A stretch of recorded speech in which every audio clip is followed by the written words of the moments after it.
Okay, folks, Mike Messier, first time seeing theatrically Harry Potter and the Sorcerer's Stone.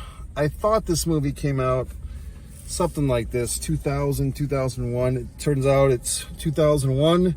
Now we're in 2024. It's a re-release. Most of the people seeing this re-release at Cinemark theaters today look like families, you know, a parent with a kid or two, some grown adults, as you might call them. And here I am, you know, sitting in the upper left corner, never having experienced Harry Potter in the theater.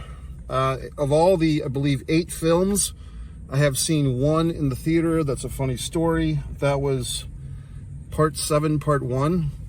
So I'm considering this experience. If you don't know, I'm going to go see all 8 Harry Potter movies back to back to back to back to back to back to back, because I just am. I feel like I've missed out on all these memes, all these references.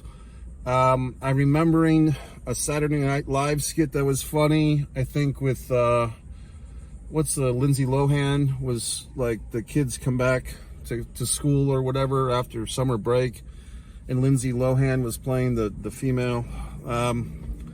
So here we are. I'm watching this movie. What do I think? Well, first of all, I did enjoy it. You know, I mean, I really was kind of a blank slate going into this thing.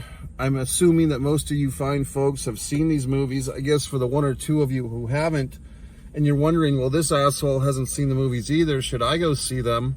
I think so. I mean, I think the theatrical experience is always the best. Unfortunately, as far as I know, these movies are only being released one screening per day for the 8 days, like the 8 days of Christmas, the 8 days of Harry. And I guess they're gearing up for some type of new 2025 Harry Potter movie of some sort. So, that being said, well, first of all, I wasn't expecting the beginning where it kind of, I don't know if that was supposed to be modern times, I guess the year 2001, because it seemed like modern vehicles in the driveways of these cars. But then it kind of felt like we were time jumping a tad with the adopted family. So, I mean, there's some themes here, at least, that I thought they were themes of, like, you know, Oliver Twist type of shit. It's not exactly the Brady Bunch for adopted families. It feels like Harry's adopted by his aunt and her husband, who are real bastards to him, and they treat him like crap. And, of course, kind of a thing, you know, like the spoiled child. Of course, he's overweight, you know what I mean? So he ends up with a pig's tail and so forth, and he's a real asshole to Harry. And Harry looks like he's wearing his cousin's hand-me-down clothes, because I don't think they said that, but that's what I picked up on. Like, Harry's wearing all these clothes that are kind of bulky and big for him, and I'm assuming that's because he's wearing his older cousin's hand-me-downs, because they don't love him, is the point, because he's not their kid. And we discover that they knew all along that he's a little witch, a little wizard, so they hate him. So, I mean, it kind of look, all movies are going to play into something. Either they're going to play into a cliche or a stereotype, or the reverse of a stereotype, right? So you can't really win.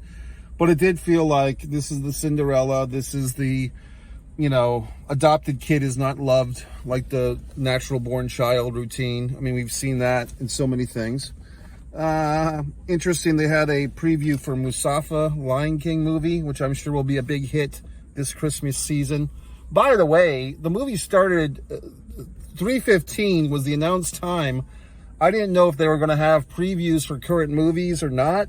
So I was actually at the theater right at like 3:16, which is early for me. Then they still had like 20 minutes of previews and shenanigans. The theater was pretty full of people. Luckily for me, I had a couple of empty seats next to me.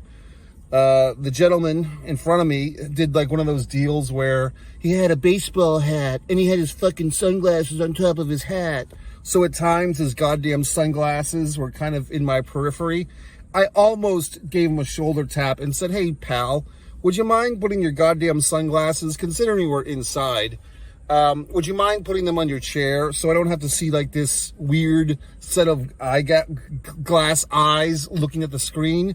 But I was kind. I did not talk to this asshole. I just let him do his thing and I did mine. So I'm watching this movie. What's his fuck? The guy with the beard, the big jolly fellow. I got a little sick of his routine of, oh, I shouldn't have told you that. Oh, I shouldn't have told you that. That seemed like a handy excuse. Like, oh, here's a plot hole. Well, we'll just have the fat guy with the beard tell you what's going on. And then he say, oh, I shouldn't have told you that. I mean, there's some crutches here, folks. We have to admit. As much as this story is epic and awesome and all this horse shit, let's point out the flaws.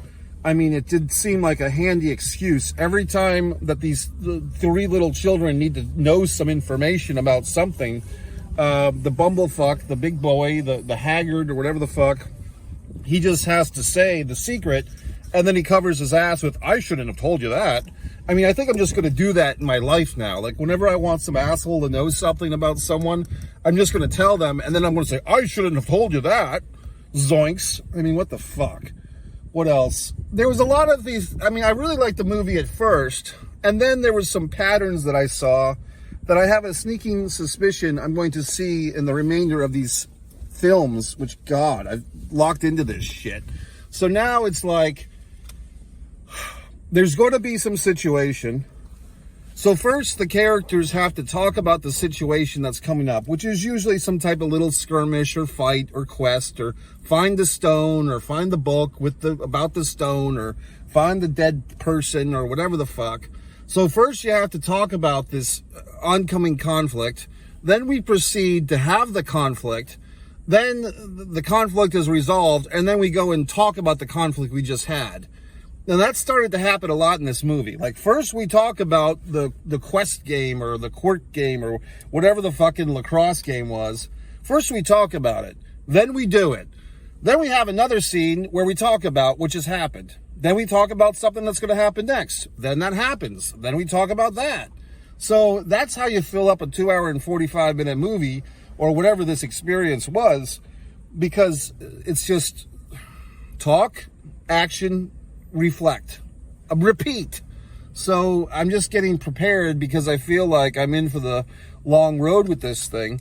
There's already situations where people were asking me if I was available Monday night for activities, and I had to explain to them this whole situation. I'm going to Harry Potter myself. I'm going to get pottered. I'm going to Harry myself. It's kind of fun though, because look, this is 23 years later. We know that some of these actors have gone on to things, you know. I was the whole time, I'm like, what's this guy's name? What's Harry's real name, the actor?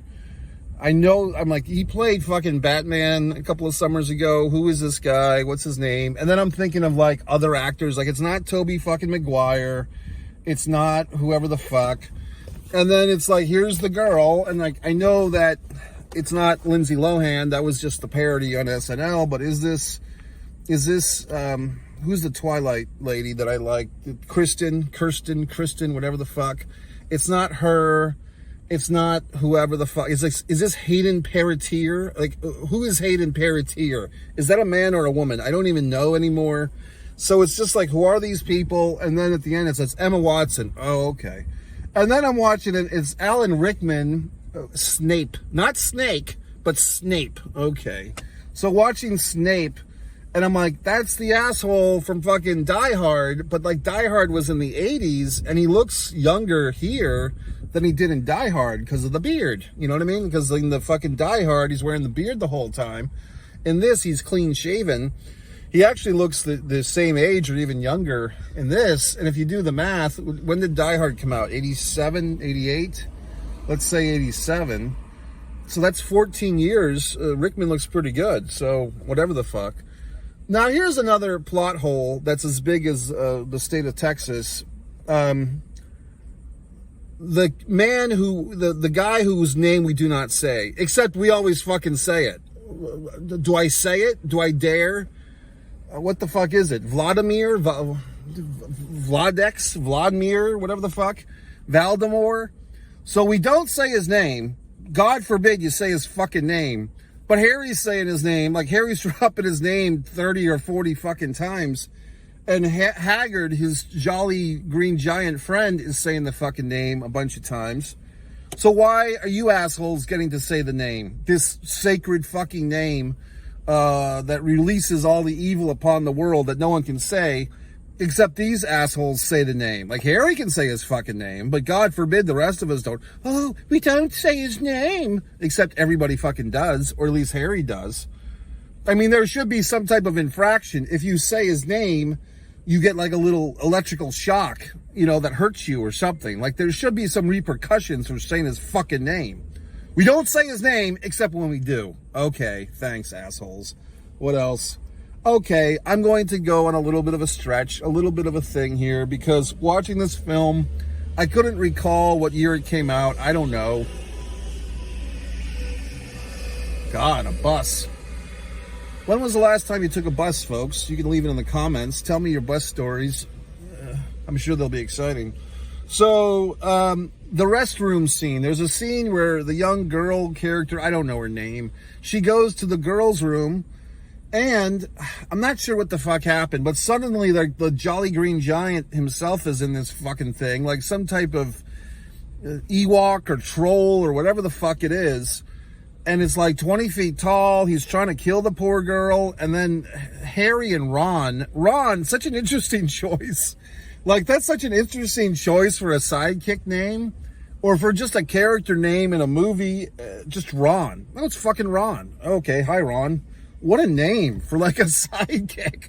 Ron. Hey, Ron showed up. Hey, Ron. What the fuck? So Harry, Ron the redhead. They don't even call him redheaded Ron. There was also a lot of redheads in this movie. Like, when Ron got on the station 9 3/4, there's like two other assholes with red hair. They're like twins. Like, how many fucking redheads are in this community? You know what I mean? It's just like, you're lucky if you have one redhead in a fucking movie. Here we have like 12. Of course, if you watch my film, Disregard the Vampire, a Mike Messier documentary, I would tell you to watch it on this channel or on One Man in the Camera Films, but apparently YouTube has killed my channel with my films, so I guess you can go to Vimeo or MikeMessier.com or Google fuck it and find Disregard the Vampire, Mike Messier documentary featuring two redheaded actresses of note. So anyway, going back to Ron and his journey. Now, this movie, 2001, I think this issue is more like a 2015, 2016 North Carolina issue. The whole thing of, dare I say, and because J.K. Rowling is behind this story, the transgender folks using the women's restroom, was this some type of commentary on that? Because of, as we know, the political leanings of J.K. Rowling on this topic.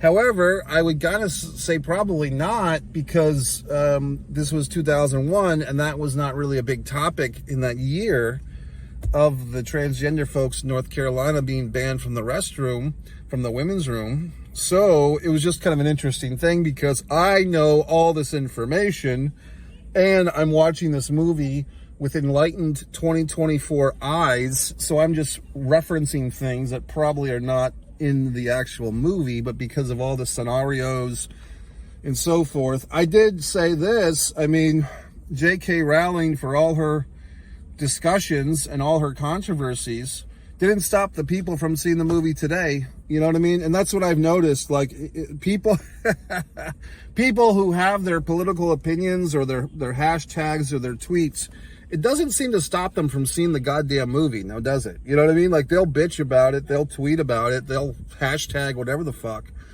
It kind of reminds me, I used to go to this acting camp, filmmaking camp, horse shit thing in Maine, and when I would go, and I was coming in from Rhode Island with a vehicle, all these New York City asshole actors would come in. Some of them were fine, most of them were pricks, and they all had all these goddamn convictions about, I need to buy my special nasal spray. Can you help me find a drugstore? Because none of these New York assholes, as successful as they fucking are, none of them had a goddamn vehicle to their name, because they all just take the subway. Ugh. So they come into fucking Maine without a goddamn vehicle. They're depending on everybody else. They never happen to give up any goddamn gas money, by the way. So this one particular prick who happened to have red hair, a guy probably 35 years old, he needed some type of thing. So he's asking me for a goddamn ride, and me being nice and generous and kind-hearted, I'm like, sure, asshole, I'll give you a ride. So we're going from, you know, of course he doesn't want to go to the corporate monster of Walmart. He wants to find every Tom, Dick, and Harry Maine locally owned store to find his personal breath spray or whatever the fuck he needed, his fungus cream, whatever the fuck he needed. None of these local asshole places have the exact item that he needs. But I'm like, well, we could just go to the Walmart. He's like, oh, I don't go to Walmart. I don't support Walmart. Okay, asshole. But then when we go to 2 or 3 shops and he can't find his fucking diaper rash spray, then suddenly he's like, oh, well, let's just go to Walmart.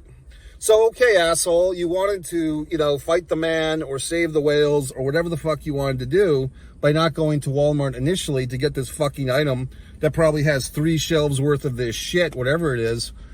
But you just wasted my goddamn gasoline driving from Tom's Dick and Harry shop to Harry's Dick and Tom shop to Tom's Harry and Dick shop all day because you insisted on not going to Walmart until you discovered you couldn't find your goddamn precious little New York City asshole item anywhere else. That's when we went to fucking Walmart, right, you fucking prick? So my point is, these people have their goddamn morals and they have their convictions and they have their hashtags until they really fucking need something. You know what I mean? So if you need your goddamn diaper spray or you need your goddamn Harry Potter fix, then you go to the multiplex, then you go to the Walmart. But until that time, you just hashtag and you just sit there with your goddamn holier-than-thou bullshit ethics. And normal people like me that have a sense of humor about the whole parade of idiocracy just sit here and chuckle at your self-righteous, condescending asshole ass, okay? So anyway, there's people in the parking lot now. Everyone has to come. God.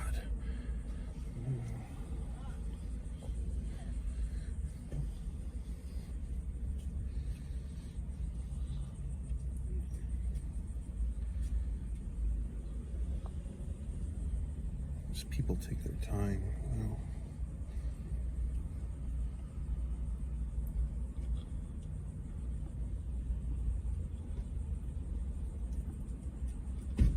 So this lady's like, you know, one woman gets into the driver's side of the car and she's unlocking the door for her friend, and her friend could have gotten in the car, but she has to check her fucking phone for 2 minutes before she gets in the car. Okay, Miss Daisy, whatever the fuck. So that's it, folks. So I will be returning to see more Harry Potter. I'm trying to think if I had any other concerns or critiques. I mean, it is kind of like the adopted kid's fantasy. Like, my adopted parents were cruel and vicious, and they didn't treat me like they treated their own son. But one day I will go home to see my real family and horse shit. However, I will say this, in this particular film, at the end, I guess all the kids go home for the fucking whatever the fuck. Like, they all go home for winter break or whatever the fuck it is. And, like, Harry's like the Hogwarts guy is sending Harry, which their names are too common, by the way. Like, Hoggart and Harry, they're both H names. He's sending them back, and he's saying, like, if your cousin gives you any shit, give him a fucking snout to match his pigtail that I gave him. And it's like, whoa, that's pretty harsh, bro. Like, God, you've already given the guy a fucking tail for the rest of his life. Now you're going to give him a snout or pig ears or whatever the fuck. But it's like, why is Harry going back to this house at all? I mean, these people are probably going to try and kill him when he gets back home. I didn't quite get that. Like, shouldn't Hogwarts be like, just you go and you never return? Like, why are these kids getting sent back to their 9-to-5 asshole homes with their abusive uncles and aunts, at least in Harry's case? I didn't quite understand that. So we're supposed to think now that Hogwarts, for all its majesty, is a part-time school of education. I mean, I just thought it was like, you're in the army now, kids. Like, you go to fucking Hogwarts and you're done. Like, that's your life. Like, why would you go back to a civilian life? Like, would you have fucking Superman go to Earth and fight Lex Luthor, and then it's like, oh yeah, I'm going to go back to Krypton Land or whatever the fuck? You know what I mean? Like, no, you stay where you're positioned. You know what I mean? Like, if you are assigned to Earth, you stay in Earth. Anyway, fine folks, MikeMessier.com, etc. You can go to the Foreign Object eBay store. You can buy my wonderful art. I'm going to sit here and drink a glass of water. It's probably boiling hot because it's been in this vehicle all day.